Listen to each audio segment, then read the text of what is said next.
Bears still suck. The Bears still suck. The Bears really, really, really, really, really suck. Bears still suck. Oh. Matt. Sorry. First off, happy Thanksgiving. And, well, hey, here's one thing you can be thankful for.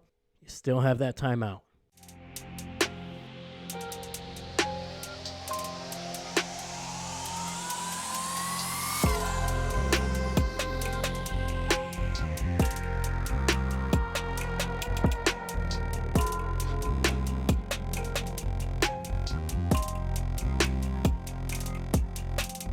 And welcome back, everybody, to another Power of Ranking video here at I'm Not a Coach.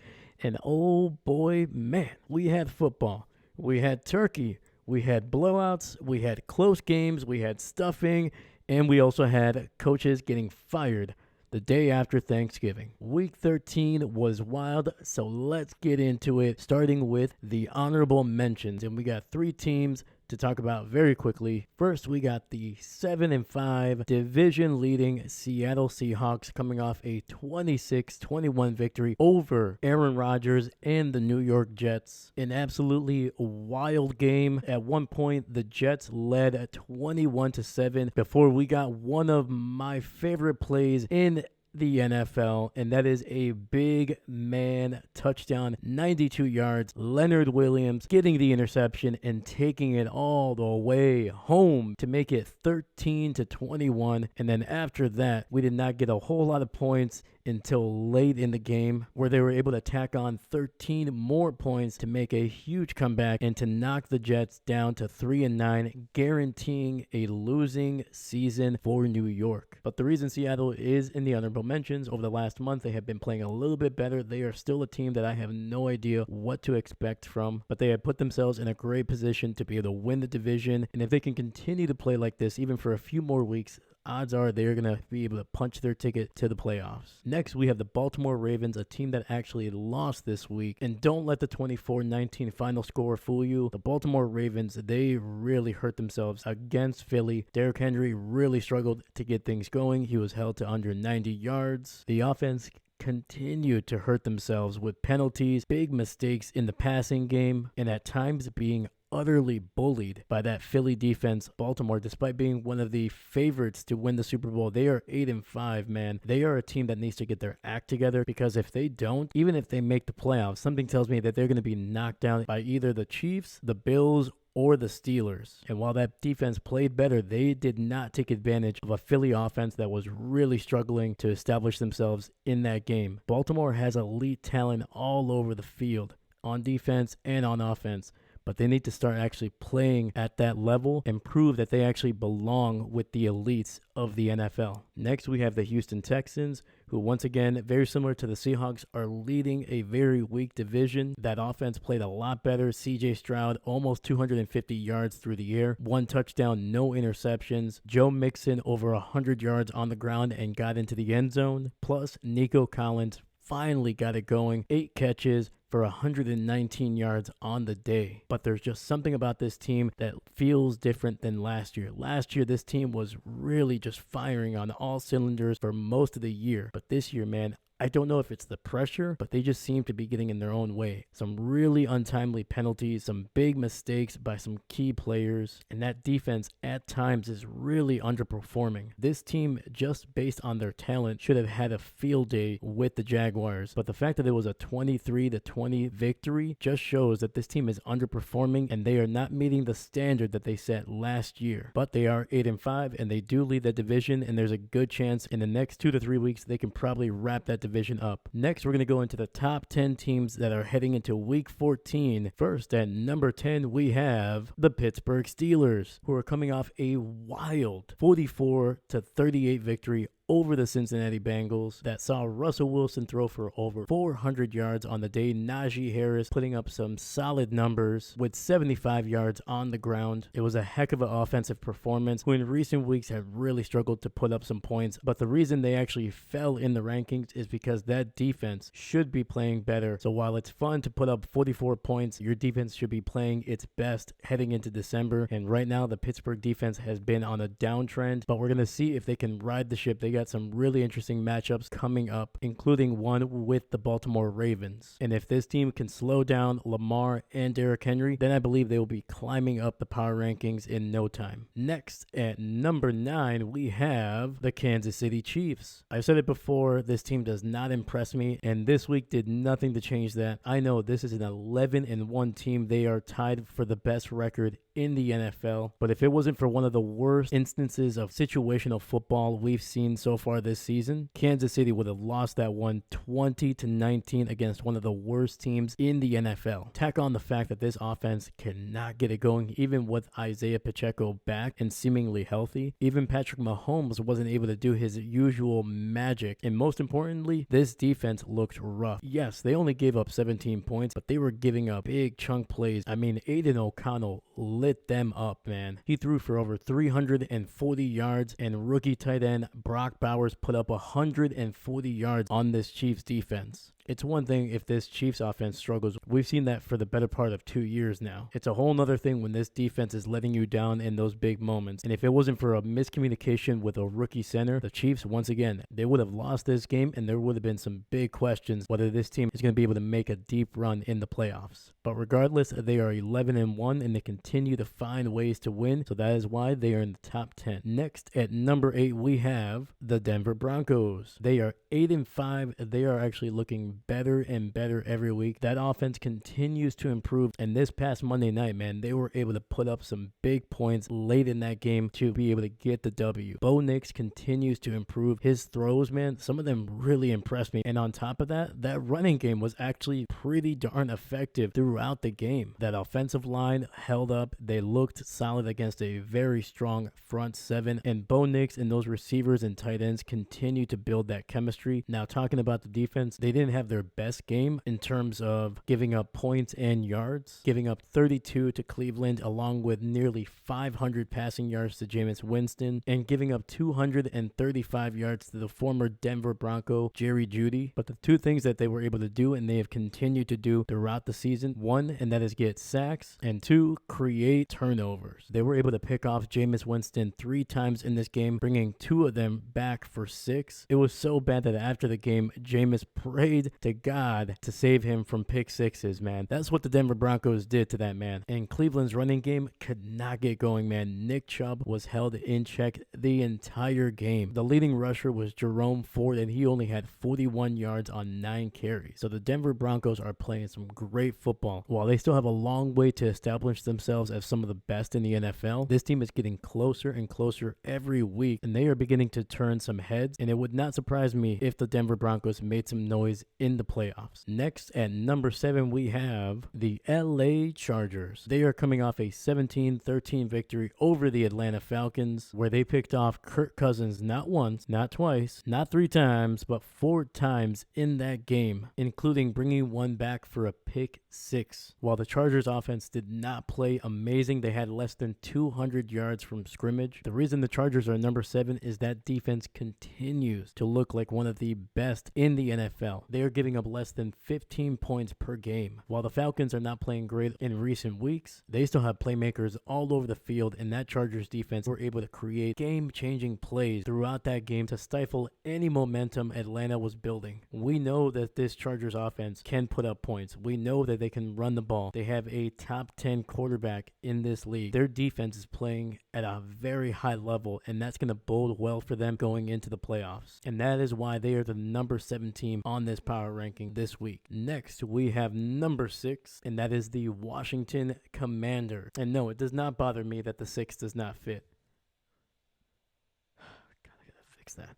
The Commanders are coming off a huge 42-19 victory over the Tennessee Titans, and we finally saw this offense wake up after a handful of weeks of really struggling to move the ball. I think the Commanders are trending upwards, and hopefully they can get hot at the right time to be able to make some noise in the NFC. Jaden Daniels was efficient, throwing 3 touchdowns and scoring one on the ground as well. But the big story of this game is not just one running back, but 2 running backs for the Commanders. Brian Robinson Jr. over 100 yards on the day, averaged over 6.5 yards on the ground. And tack on that, you also had Chris Rodriguez Jr. He had 94 on the ground. And both running backs were able to get into the end zone. The Commanders are going to need all 3 of those guys to continue to play at that level to be able to challenge the top teams in the NFC. And I'm going to bank on that they're going to continue to get better as we head into the final stretch of the regular season. All right, next we got number 5, and it is the hellspawn of the West, the Minnesota Vikings. Really, Arizona? Really? You couldn't beat the Vikings? Come on, man. You had a 19-6 lead late in the third quarter, man. You gotta close it out. You gotta close it out for us. Was this revenge for us beating you a couple weeks ago? We were gonna send you a Christmas gift, man, to make up for that. But all joking aside, it was a heck of a victory for the Minnesota Vikings. Once again, they were down 19-6 late in the third quarter. They did not look great throughout most of that game, but when they needed to, not only did that offense turn it on, that defense did as well. That Vikings offense put up 17 points over the final 19 minutes of that game, and the defense able to record 2 Kyler Murray interceptions in the second half, the second one being able to seal the 23-22 victory for the Minnesota Vikings. They only racked up 1 sack on defense, and on the offensive side, Darnold was sacked 5 times, so that offensive line did not play amazing. The top rusher was Sam Darnold with 22 yards on the ground. But what Minnesota did and what they've done all season long, and that is win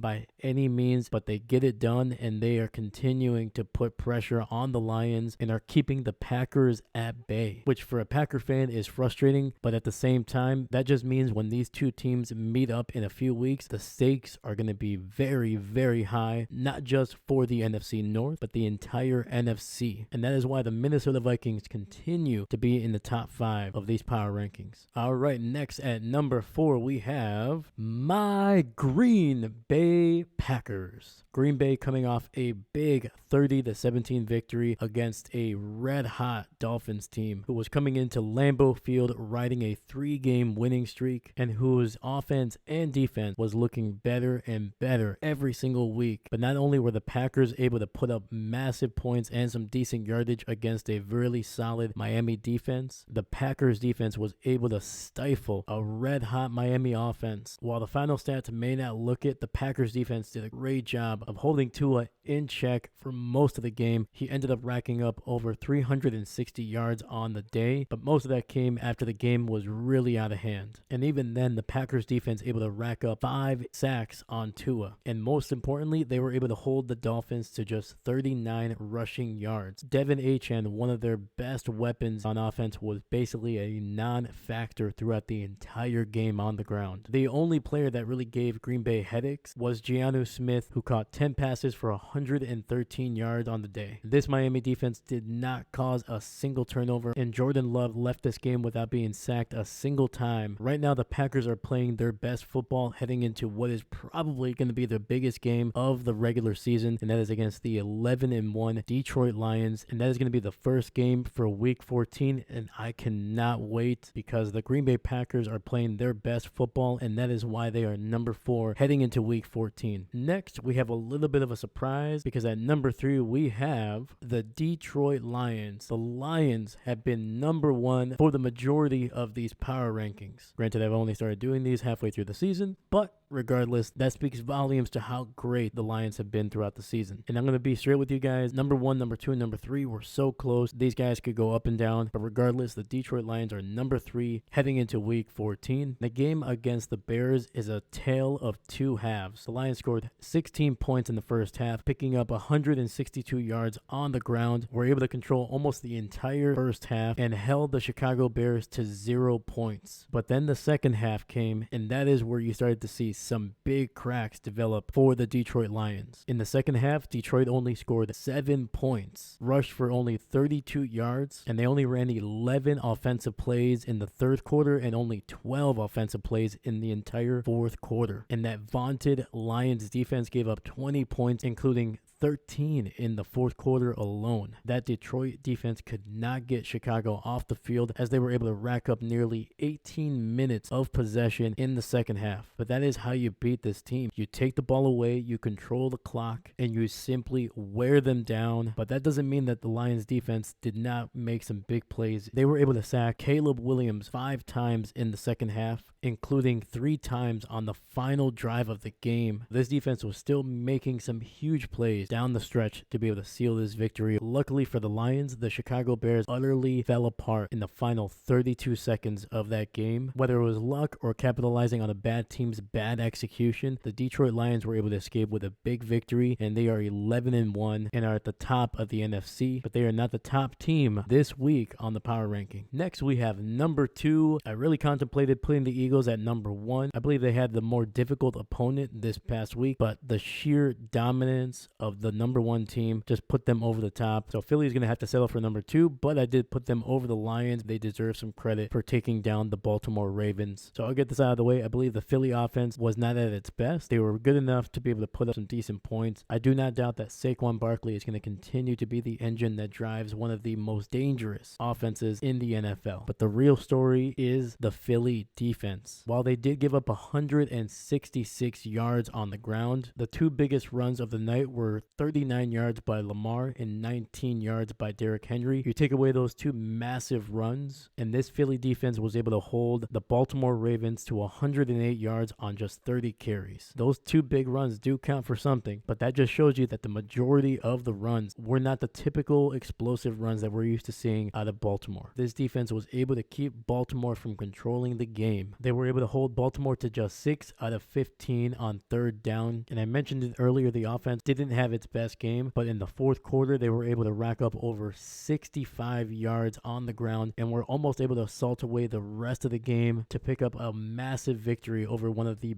best teams in the AFC. And at number 1, we have the Buffalo Bills. Bills utterly dominated their game this week. Yes, it was against a spiraling and battered 49ers team. It could have been an ugly game. There was so much snow. While the Niners were slipping and sliding, the Bills were gliding and soaring at Orchard Park. James Cook and Ray Davis combined for 170 yards on the ground on just 25 carries, good for over 6.5 yards per carry, and each was able to get into the end zone. And while Josh Allen didn't have one of his crazy Super Saiyan games, he ended up scoring what might be voted the best play of the 2024 season, to put an exclamation point on one of the best games the Buffalo Bills have played this season. And let's not forget about that Buffalo defense, who continues to improve as the season progresses. This defense looks completely different from what we saw in week 1, 2, and 3. This defense is getting better and better, and it was no different this week against the 49ers, as they were able to cause 3 fumbles in this game, helping set up that offense in great field position and playing amazingly complementary football. And the Buffalo Bills right now are looking like the class of the AFC. All right, everybody, that is it. That is the power rankings. Let me know what you think. Week 13 was crazy, and week 14 is looking like it might be even crazier, starting with the first game of the week, the Detroit Lions against the Green Bay Packers. And man, I cannot wait for that game. So I will see you guys there. But that is it for me today. Thank you so much. My name is Dave, and I'm not a coach.